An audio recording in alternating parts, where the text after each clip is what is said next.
Hello बच्चों, तुम कैसे हो? तुम क्या कर रहे हो बीच पे? मैं हूँ बहुत अच्छा लड़का। मेरा नाम है जसप्रीत सिंह मुछमाड़िए। मैं हूँ तुम्हारा अंकल के अंकल का अंकल का अंकल का अंकल।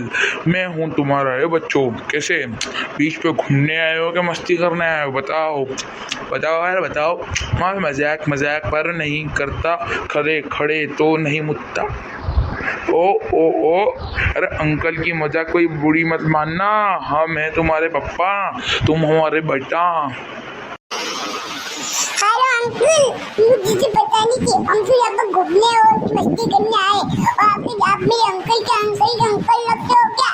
आपको कबड्डी बेकोडू बेहू अलग इंसान का अलग बेटा तुम्हारे हमें दुखुआ नहीं और चाटा मार के बताओ तुम्हारी ऐसी करूँ तुम्हें क्या बताओ? मैं तुम्हें बहुत अच्छा करता हूँ, अब मारूंगा ना। मैं मेरी आवाज क्यों डाला?